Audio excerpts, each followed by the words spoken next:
There we go.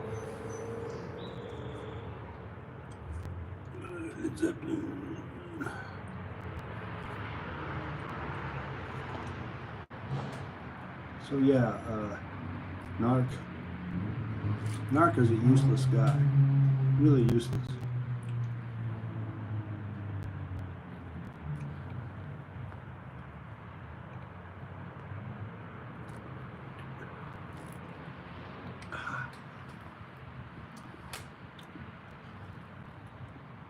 Supposedly the world should be made a better place. That's our purpose in life, is to make the world a better place. People like Narc do the opposite. They cause strife and anger and hate and all that kind of stuff. Oh, but they're just trolls. Well, okay. But you're making the world a lesser place. Narc. Guy who doesn't show his face. He's a very brave man. Oh yes. And Dirk too. He's another one who makes the world a better place.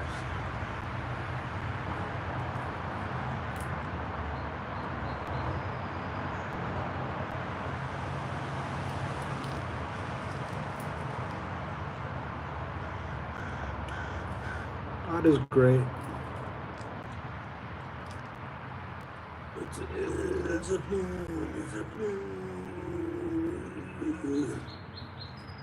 Hey man, I had to follow my dog around for 3 days, man. He ate my stash, dude.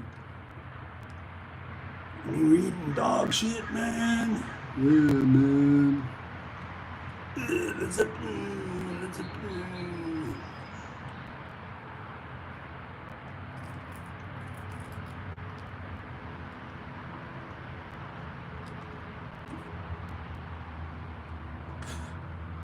Let's talk about watches. Patek Philippe. What do you think about the Nautilus? The Nautilus is it's a highly coveted watch, but I don't know. Supposedly it's a Gerald Genta design, and that makes it great. It's retro. It's from the 1970s. It's that kind of look. It's a royal, like the Royal Oak. And, oh man, they can charge big bucks for it. I don't even think it has hacking seconds. Anyway. I don't want to talk about watches. It's boring. I talk about the universe. The universe. Isn't the universe a fascinating thing? I mean, it's huge. And there's a lot of stuff in the universe. A lot more than watches.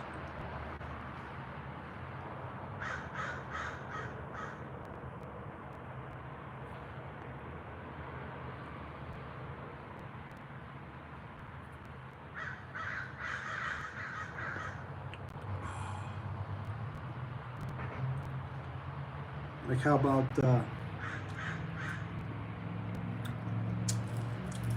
I don't know. Birds. Birds are nice. You go outside, you hear the birds, it relaxes you, it lowers your blood pressure. Most birds. I mean, nobody likes crows, but most birds are nice creatures. You could talk endlessly about birds, different types of birds and their calls. Composer Messiaen, he wrote pieces that were bird calls. He transcribed the bird calls. He wrote down the bird calls in note form. He liked it. He was an ornithologist. I know. It's cool stuff. Or we could talk about mammals of the Northwest, or the North America.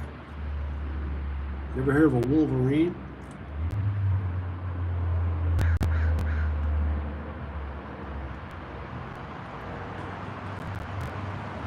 Wolverine and honey badger. Those are like the two gnarliest animals on the face of the earth.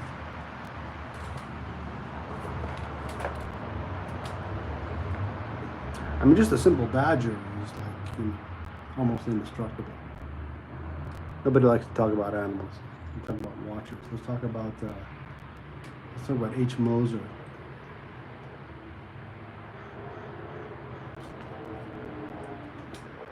No thanks. I don't want to talk about H. Moser. Let's talk about burritos.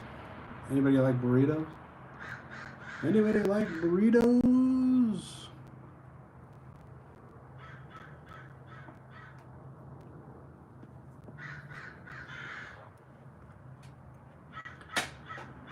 Yeah. Music is my favorite thing to talk about. Music has many varieties, from hip hop to jazz to folk music to great music.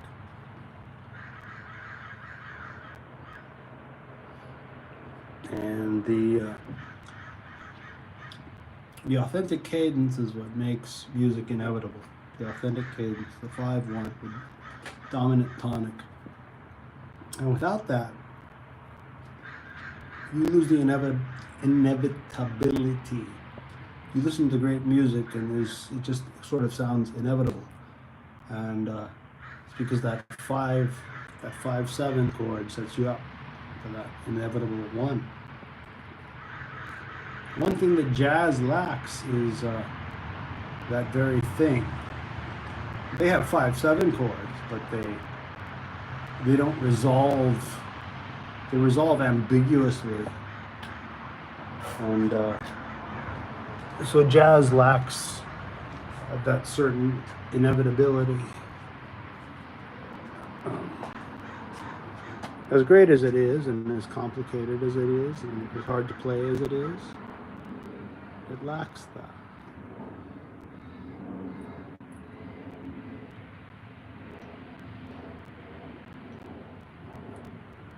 Jazz players hate the leading tone. It's always a lowered seventh, you know. There's something about the leading tone that they think it's like snooty. But you can't have a dominant seventh chord without a leading tone. It doesn't exist.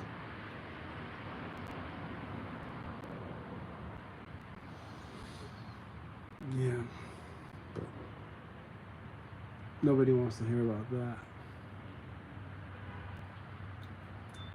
J.S. Bach, can you imagine J.S. Bach when he was like 16? He walked all across Germany. He walked like 200 miles to Hamburg to meet his hero, Buxtehude. He literally, when he was 16, walked by himself. He had, you know, some gold, you know, for food and for lodging and that sort of thing. He carried a sword with him. And he walked to Hamburg by himself. The dude was badass. He could fix organs. He could literally, you know, if there's something wrong with the organ, you just literally go inside the guts of it and fix it. You can imagine the kind of genius that we used to have before electricity. Electricity destroyed everything.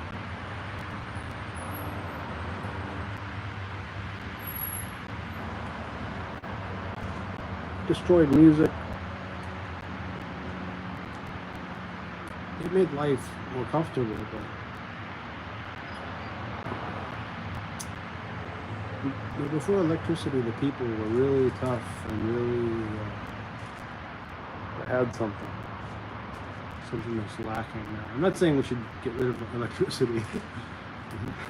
That wouldn't go well. But that was a big change. Musical art started suffering at that point, in my opinion.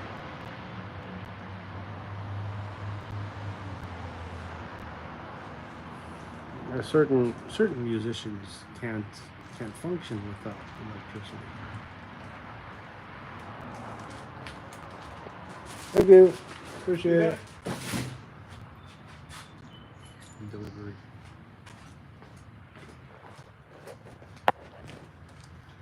Package delivery. Hey Danny, what's up, man?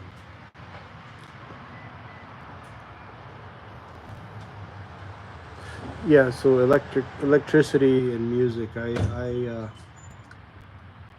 don't like electricity and music. Because then with electricity, then it became like a business. It really became a business. Because we could use amplifiers and fill up huge stadiums with people. You know, I went to a Pink Floyd concert in 1993, 110,000 people. And they went from town to town to town, selling T-shirts and tickets, and that's big business. But before the amplifiers, you couldn't do that. You know,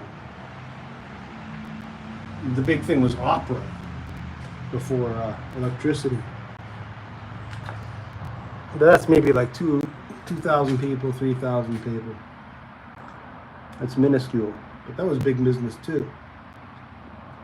But guys like Beethoven and Bach was an employee. He just worked for the church. He didn't consider himself an artist. He was a humble employee of whoever was paying him.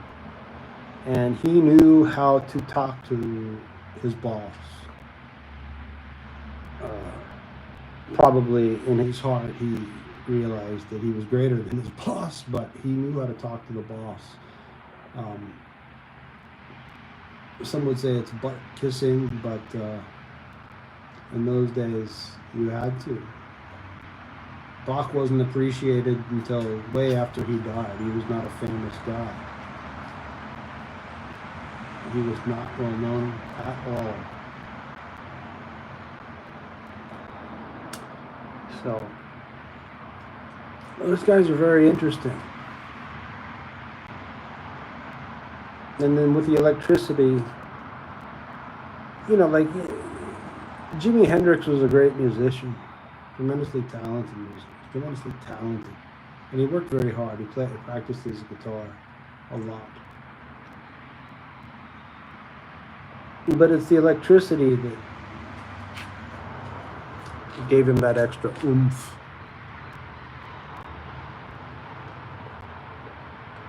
Going to Carolina in my mind. No, I don't think I know that one. Danny, you know Gordon Lightfoot? He's maybe the greatest Canadian who ever lived. Gordon Lightfoot. Either him or Glenn Gould.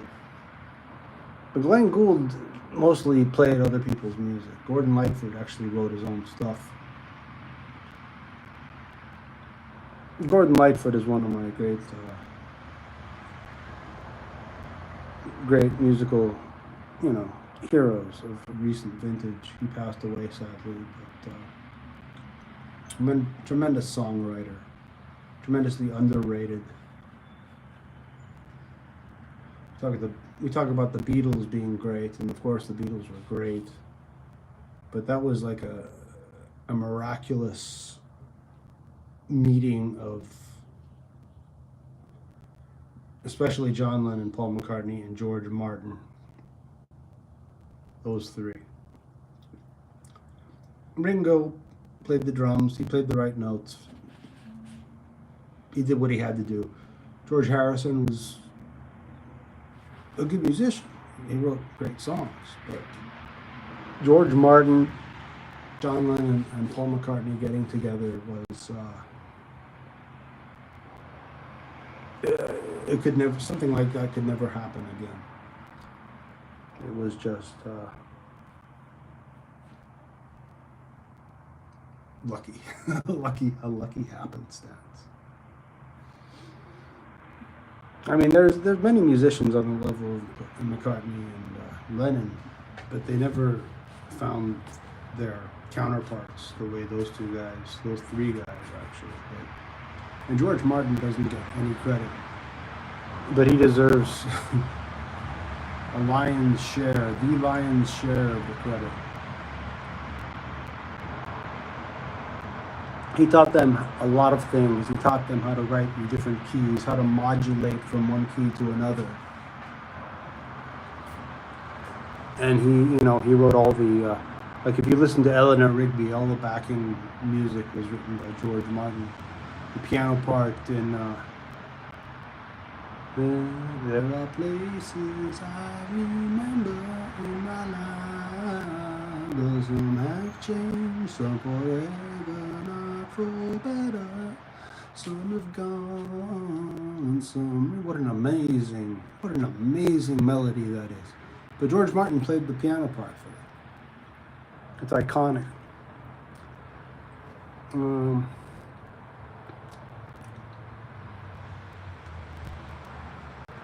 All these places have their moments. Narc made a comment. He said that Casper is like the best, and then Danny is next, and then Herman is the. I never claimed to have a good voice. I have a terrible voice. I sing on pitch, but the quality of my voice, I don't have a good instrument. Some people have a good instrument. The body is the instrument when you're a singer. Pavarotti had an amazing musical instrument. He was a little lazy, but he had a good instrument. Domingo, on the other hand, didn't have such a good instrument, but he worked hard.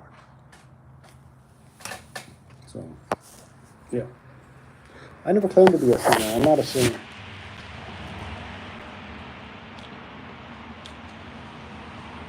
Singing is kind of easy.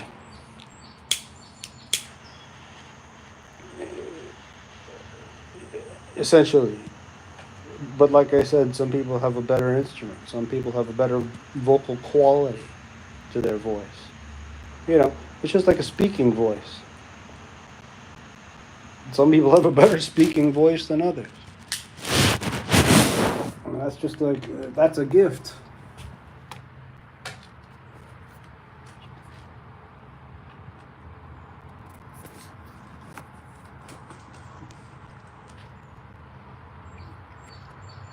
Did Casper ever play Opus 111? Or Opus 110? Or Opus 109? Or the Fourth Ballade of Chopin? Or the Fifth Sonata of Scriabin?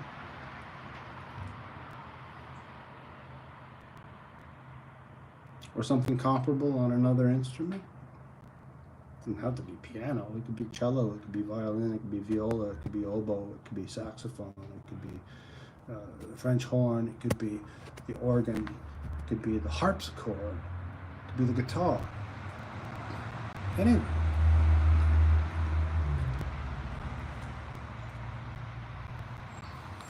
Oh, I tried so very, very hard.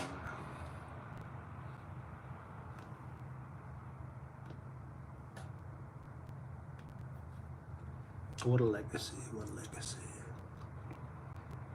But Red Brigades don't make any sense anyhow. They came into our home, they followed us 6,000 miles away. Red Brigade chose injustice. Congressman's. Please hasten with that medication. You don't know what you've done. I'm telling you, get moving, get moving, get moving. The GDF will be here. I tell you, get moving, get moving. I don't want to see this happen to our seniors.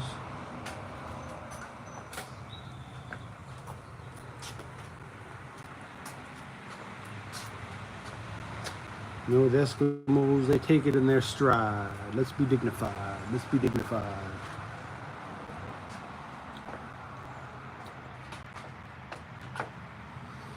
I tried so very, very hard.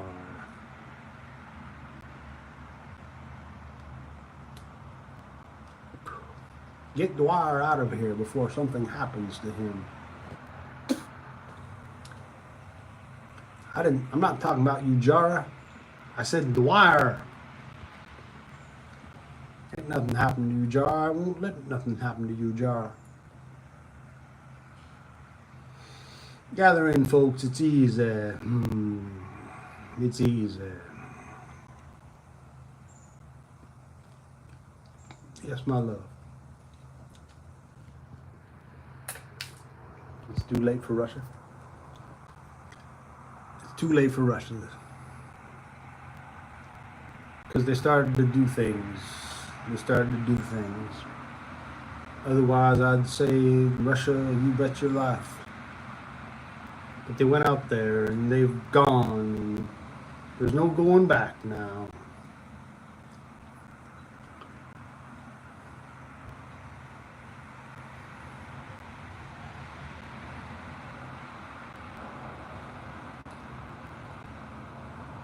How very much I loved you. How very much I tried my best to give you the good life.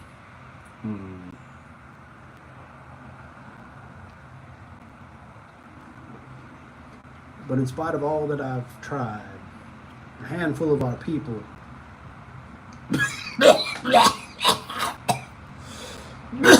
sorry, that went up through my nose. A handful of our people with their lies have made our life impossible. There's no way to detach ourselves from what's happened today. Not only... Yeah, it's live. It's live, Mr. AD Never Calling. Yes, it's live.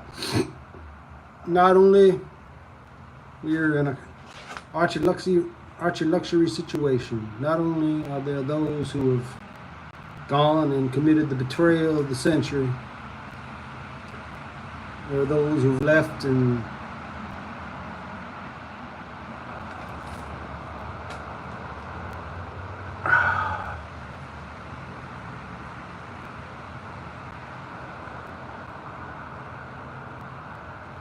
why I ignore Uzi? I don't ignore it. I fired an Uzi once. A friend of mine was, still is, a Sonoma County sheriff. He's a detective now. But, you know, me and a bunch of buddies went camping with him, and he brought an Uzi. Seriously, he brought an Uzi, and we, you know, fully automatic. We fired the thing off.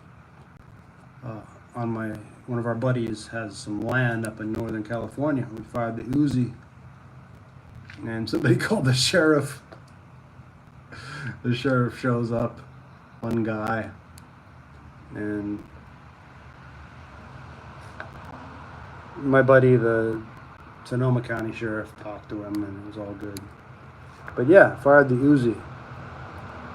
Those are dangerous weapons, man. Dangerous. Only should be handled by people who know what they're doing.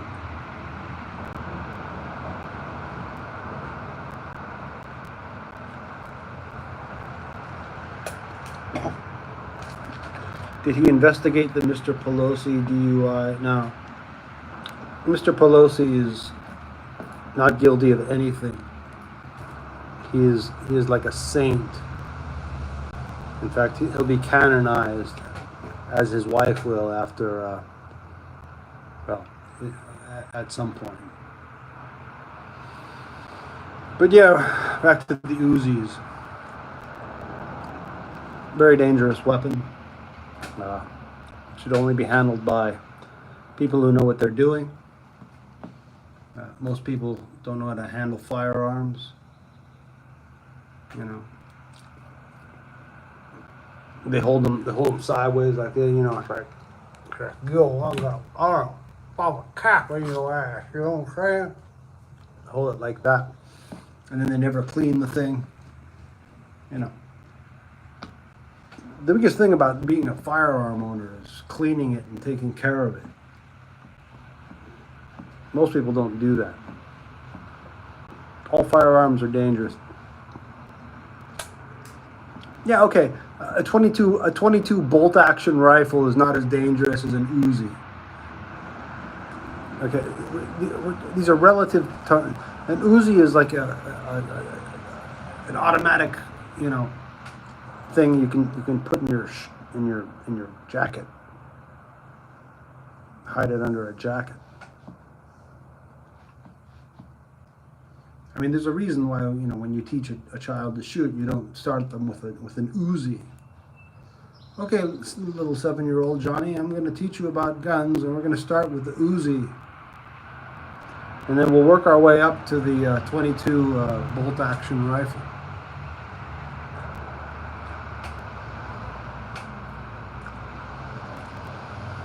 Firearms are not dangerous. People are dangerous. The only thing more dangerous than a pack of wild dogs is a pack of wild humans.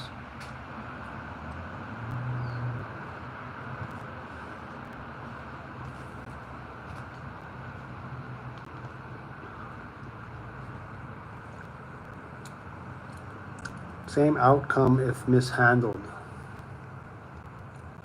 If I mishandled this cigar, I could burn my house down.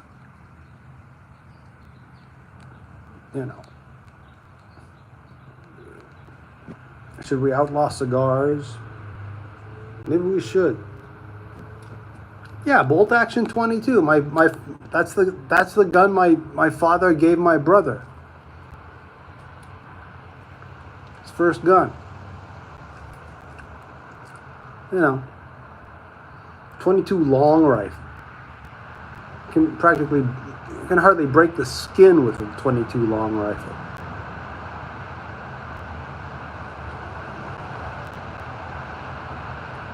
.22 Magnum's another story.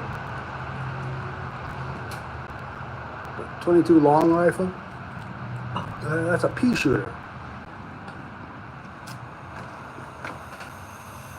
So anyway, but of course, firearms must be respected.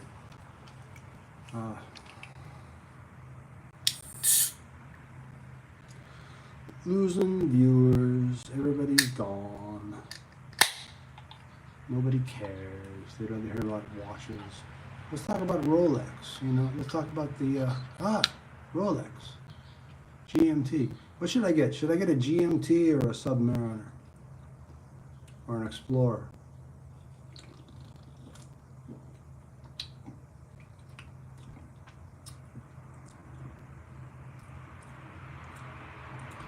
Yeah. Get back to cigars. No, I'd rather talk about the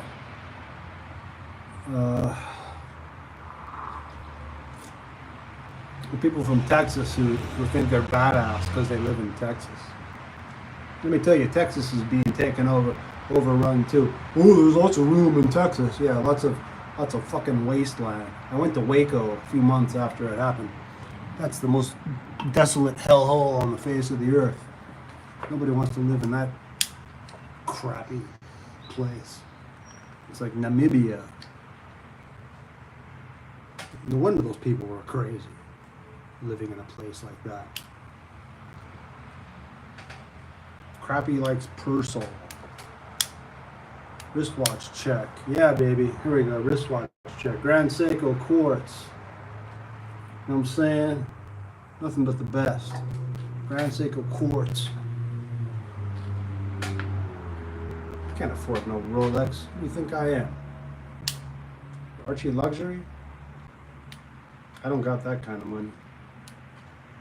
I'm a meager man of meager means. Meager. Yeah. Purcell. I bought some Purcell sunglasses once. They didn't fit right. They had to be adjusted. Like one side was anyway. If you want sunglasses, get some Cartier sunglasses, or maybe some Dita, D-I-T-A. Those are pretty cool. Waco, have you seen clip of Joanna Gaines' Magnolia? They rebuilt Waco. No, I haven't seen that one. I've seen the Ricardo Lopez videos though. That guy was a wacko. But my phone's dying. I'm only down to 7% now. Good morning. Hey, Jock. What's up, man? Oh, Jock. Hey.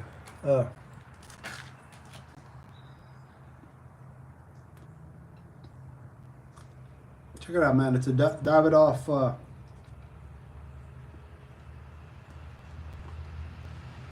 Yakuza.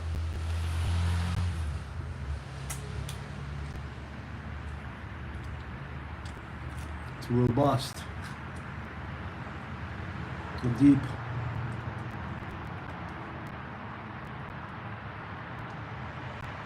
Jock's a good man. He's a tough son of a bitch. 5 tours. Wow. He deserves some serious accommodations. What's the word? Commendations. He deserves a lot. Well, I salute him anyhow. I mean, that's serious stuff.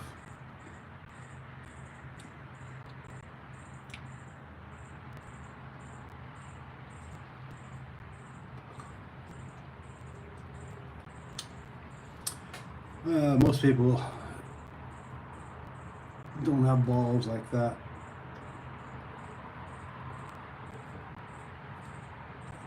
Hey Jock, yeah, I'll be in New York, but I'm gonna be there after the watch thing. I'm performing on the 22nd, which is a birthday of Franz Liszt. So I think I'm gonna get there the day before that. I might get there on the 20th, but I would love that. I would love that. What did Uzi say? I can't see it.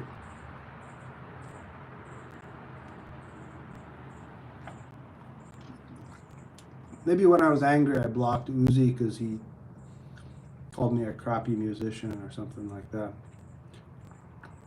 You know, I'm a sensitive guy. I'm not tough like Curly or anything like that. I'm a sensitive person. Put a cigar in your mouth and say, I love when a plan comes together. An A-team, yeah. What was he called? Hannibal? George Papard.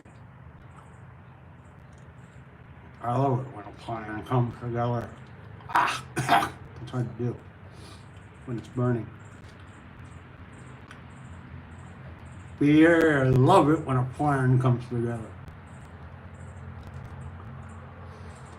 The guy that played Murdoch, Dwight Schultz, was a serious actor. I mean, that guy's a good actor. He was kind of punching below his weight there. You know. George Papard was the star. They had the guy who was good looking, Dirk, whatever, Benedict, I think it was. And, you know, B.A. Everybody watched for B.A., you know, for Mr. T. I saw Mr. T in Las Vegas. But yeah, Dwight Schultz, actor, serious actor. Let's see.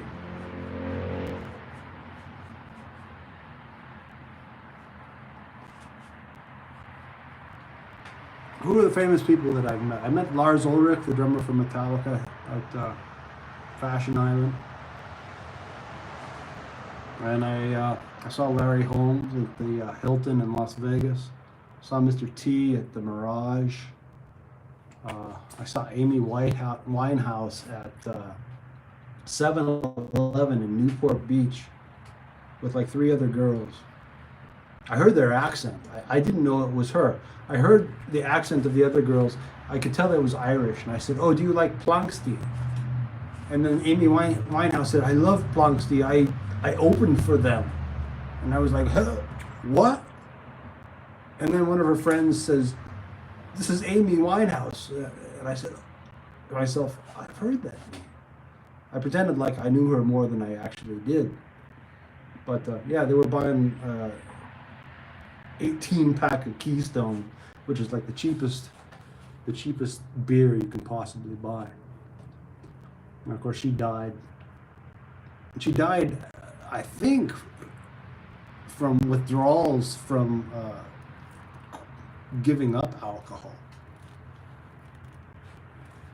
But yeah, that was quite a thing.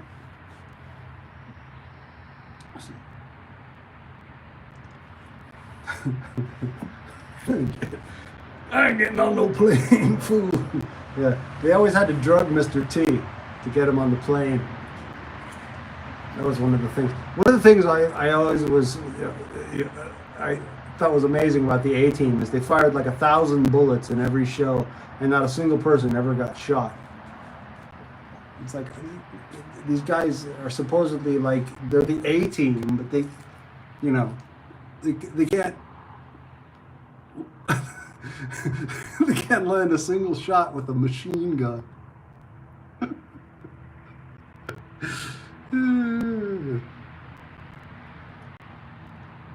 She needs to go to rehab, and she said no, no, no. Yeah, I don't like that song.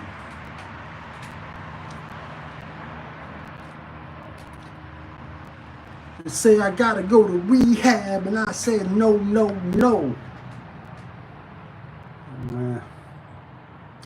Who was that there? Knock on the window pane. Who was that there? Knock on the window pane. Who was that there? Knock on the window pane. Only me says Cunilla. Cunilla dear, don't come in it to me. Cunilla dear, don't come in it to me. Cunilla dear, don't come in it to me. The bitch shouldn't say Cunilla.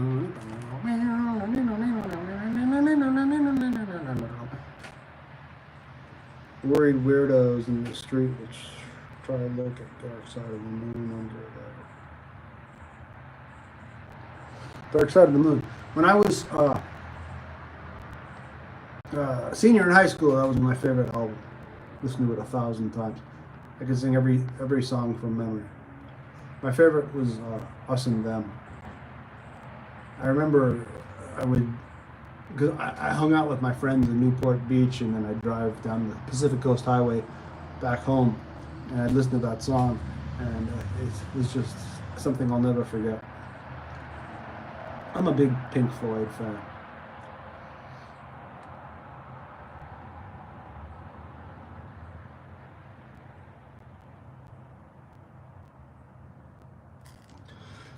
Yeah, absolutely, Jock. It's one of the best albums of, if you want to call it rock history. I like most of their albums. I like Animals. Dogs is maybe my favorite track of all of them. You got to be crazy. Got to have a real need. Got to sleep on your toes when you're on the street. You got to be able to pick out the easy meat with your eyes closed. Yeah, that's a great song. There's so many. Pink Floyd, Led Zeppelin, the Beatles, the Eagles. I think have maybe 5 or 6 songs that I think are great.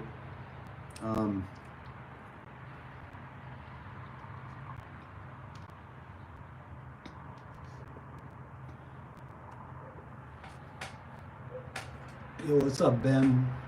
I love Ben. Me and Ben had, we locked horns in the beginning. Jesus, it's loud. Traffic, sorry. But Ben is actually the nicest guy. You want a guy like that in your corner. If you need somebody in your corner, you want Ben and you want Jock and perhaps a few others, but yeah.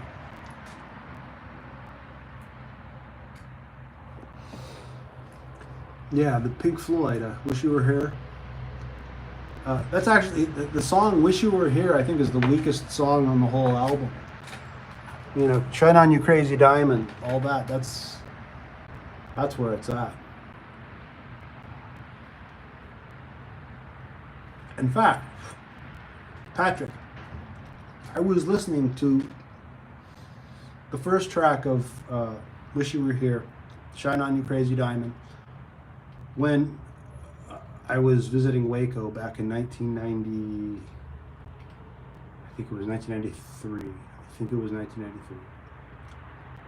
And the music perfectly described the desolation of that place. It's like being on the moon, on the surface of the moon. There's nothing there. Nothing. Maybe like a few weeds or some scrub brushes or something. of some men, yeah. Us, us, and them, and after all, we're only ordinary men.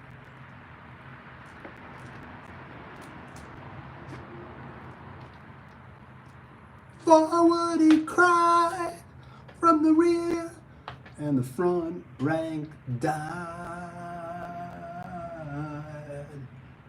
The generals sat, and the lines on the map moved from side to side.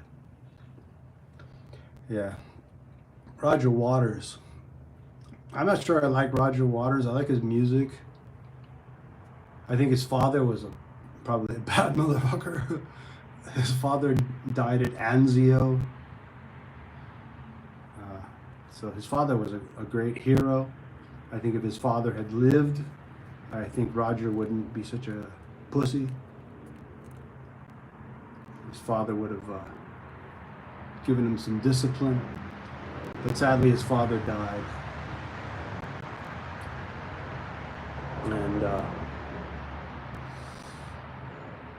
And anyway, Anzio, Jesus, man. World War II, World War I, Vietnam, all of these wars are just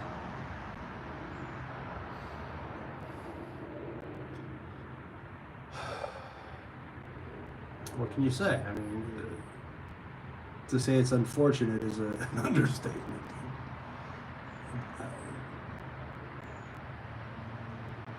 But God bless the boys who fought for the boys next. You know, I never fought in a war. I was never in the military. But what I've heard is that when you're in the thick of it, you don't fight for the people back home. You fight for the guy next to you, the guy to your left and the guy to your right. And it's hardcore. It's hardcore stuff, man. The Wall, yeah, the movie The Wall, yeah.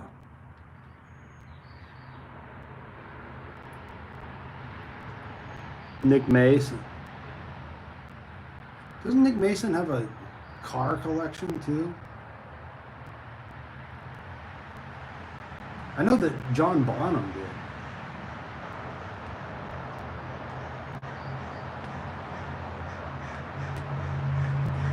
John Bonham's my favorite rock drummer.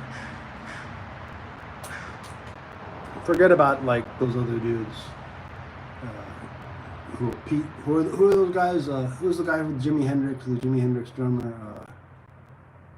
Whatever. He played a lot of notes. I don't even remember his name. Yeah, screw that stuff. John Bonham played like a man. He had a masculine sense of playing the instrument. It was heavy.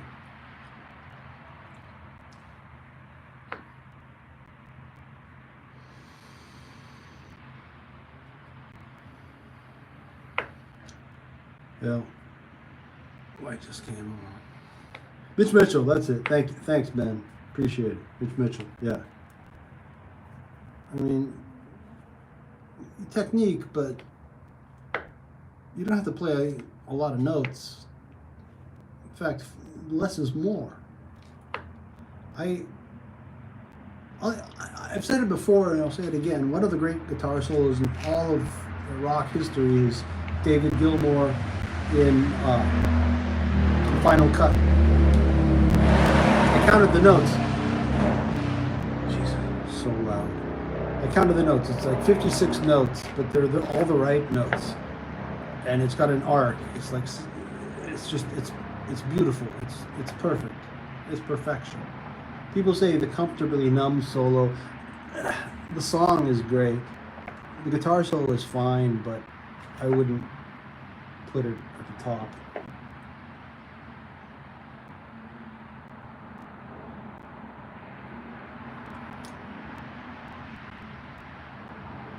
Well, I'm down to 3% on my phone, and Hold on a second.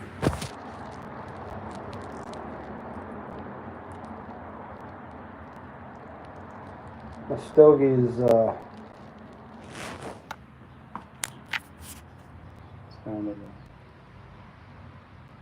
down to the label. If I wasn't so lazy, I'd take the label off. Yeah, Buddy Rich, man. Yeah. He was on another level. He wasn't just like a rock drummer or something.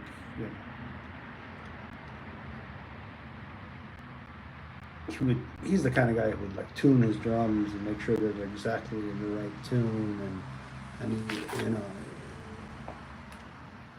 just the technique, but also jazz is difficult stuff. So the people who play jazz are on a high level. Higher level than the rock people.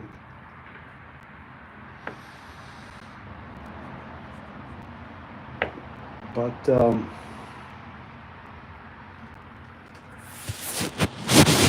you know me, I'm a classical guy. I hate that word classical because it's not correct. But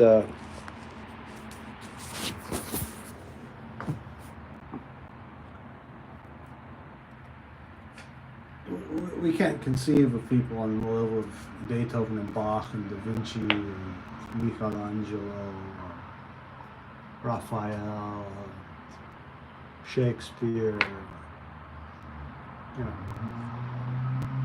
We're spoiled with electricity and refrigerators, and hot and cold running water, and indoor toilets, and on and on and on and on and on.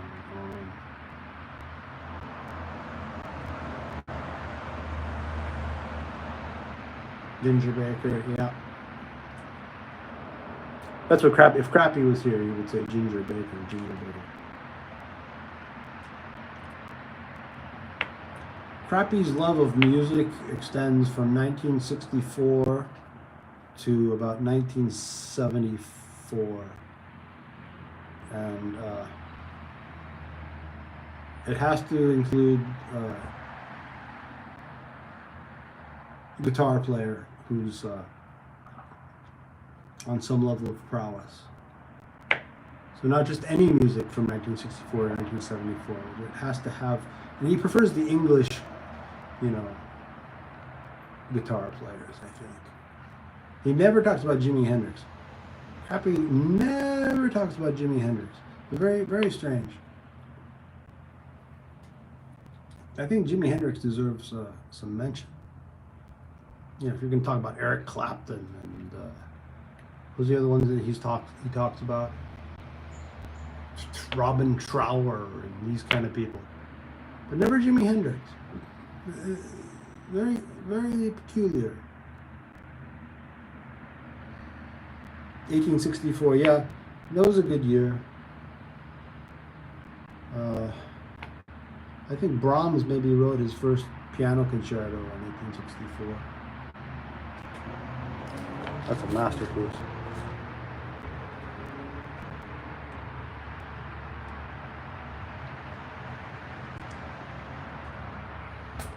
I urge all of you, if you like Herman, please listen to the first minute of the Brahms first piano concerto,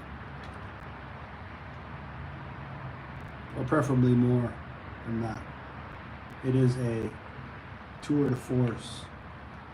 It covers every emotion known to man. It is amazing.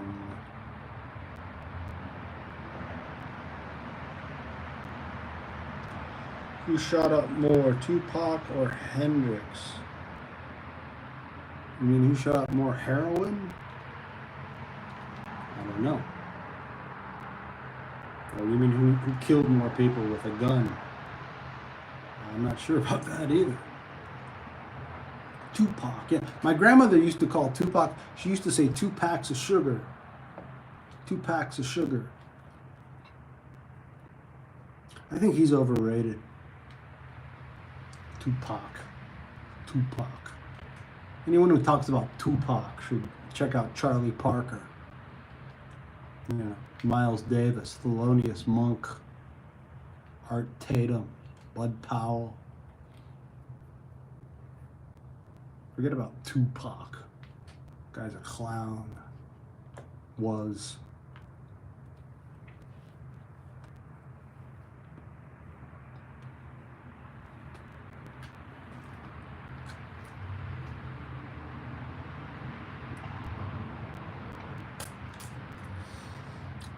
Hendrix practiced. He practiced his guitar a lot. He was, he put in a lot of hours. Rapping. Yeah, don't say, yeah. I be down with the G's, but we don't got no cheese, so we got to go out and find some cheese by jacking some G's, man. We jack those G's, we get the cheese, and then we got the fleas from lying down with them dogs. So those dogs, they gotta be put down, and I wear a crown, and my crown is brown, and brown is the color that I stand for, and I stand for 4 more years of Joe Biden. Yeah, okay. Enough of my freestyling. What age did I start playing the piano? I think I was 8. I never practiced. The thing is not when one starts, but how many hours at the instrument. Like the really greats of all time probably had 70 or 80,000 hours. I think I have maybe 15,000 hours. So I love all y'all. I'm down to 2% on my phone. I'm down to 2% on my stogie.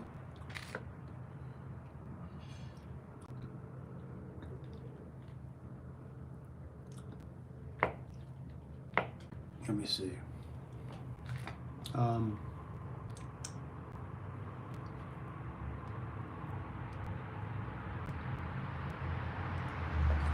Good question, Ben. Best piano player I've seen live.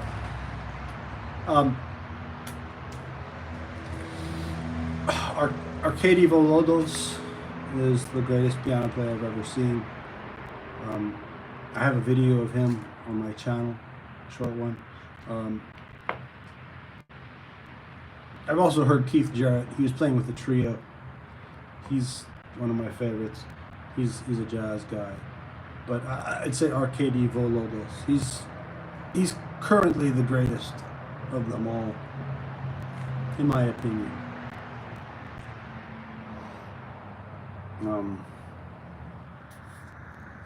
Arkady, Arcadi, Volodos, Volodos. The dude's on another level.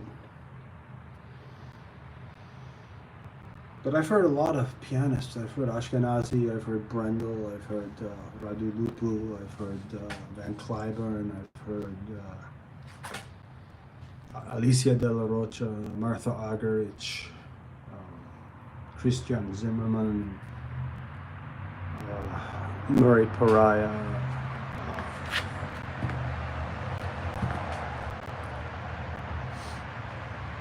My teacher from Manhattan School of Music was friends with Horowitz, and that was a pianist, that guy. He's probably the greatest who ever lived. If you want to hear the most amazing piano playing ever recorded, listen to Horowitz Hungarian Rhapsody number 15. Anyway, my phone's almost dead. Thanks for tuning in, boys. Love you all.